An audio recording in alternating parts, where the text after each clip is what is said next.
নমস্কাৰ। আজিৰ বিষয়টি হৈছে কাহ কফ। ৰোগৰ কাৰণ হ'ল ষ্ট্ৰেপ্টোকোকাছ, ষ্টাফিলোকাছ, ইনফ্লুৱেঞ্জা আদি ৰোগৰ কাৰণে কাহ হ'ব পাৰে। ই প্ৰকৃততে উপসৰ্গহে। ৰোগৰ জীৱাণু মুখ আৰু নাকেদি দেহত প্ৰৱেশ কৰে। বিড়ি চিগাৰেট খালে কাহ হয়।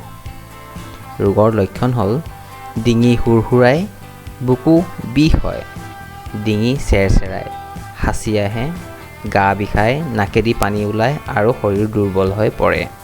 কফ দেৰিকৈ বাহিৰ হয়। বনদৰৱসমূহ হ'ল ভাল ঘিউত গুড় মিহলি কৰি জুইত গৰম কৰি খোৱাৰ উপৰিও ঘিউ আৰু নিমখ সমপৰিমাণৰ মিহলি কৰি বুকুত মালিচ কৰিব লাগে। ৩-৪টা বাদাম চোবাই মুখত ৰাখিলে শুকান কাহ ভাল হয়। গৰম পানীত কেঁচা হালধি ৰস মিহলাই তাত অলপ নিমখ দি খাব লাগে। কেঁচা মূলাৰ ৬২ গ্ৰাম ৰসত কুঁহিয়াৰ ৰস ৪৫ গ্ৰাম মিহলি কৰি দিনে ২ বাৰকৈ খাব লাগে। কুঁহিয়াৰ ৰস ১০০ গ্ৰামকৈ দিনে ২ বাৰ খালে শুকান কাহ ভাল হয়। বিড়ি চিগাৰেট খোৱাৰ কাৰণে শুকান কাহ হ'লে মৰাণ আদা এডোখৰ চোবাই খালে সেই কাহ সহজে আৰোগ্য হয়। ২০ টোপালমান নহৰু ৰসৰ লগত মাটি কঁঠালৰ ৰস অলপ মিহলি কৰি চৰ্বত কৰি খালে সকলো প্ৰকাৰৰ কাহ ভাল হয়। পুৰণি কাহত এচামুচ হালধিৰ ৰসত ২ চামুচ মৌ মিহলাই দিনে ৩ বাৰকৈ খাব লাগে।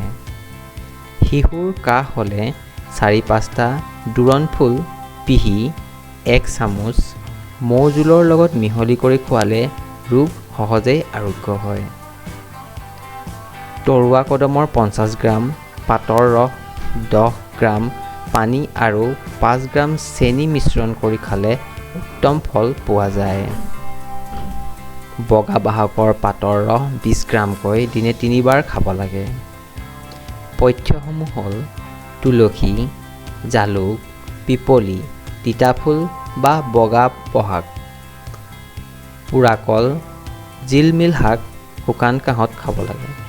নহৰু মৰাণ আদা, মহানিম, মৌ শিলিখা, ছগলীৰ গাখীৰ, লং, কেহেৰাজ, কাজি নেমু, ভেকুৰী, কেঁচা হালধি আদি সুপথ্য।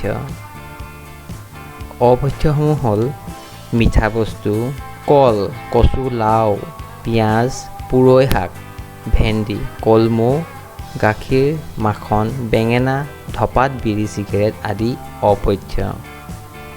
এই ভিডিঅ'টি চোৱাৰ বাবে ধন্যবাদ। ভাল লাগিলে আৰু উপকৃত হ'লে লাইক এটা দিব। অনুগ্ৰহ কৰি ছাবস্ক্ৰাইব কৰিব।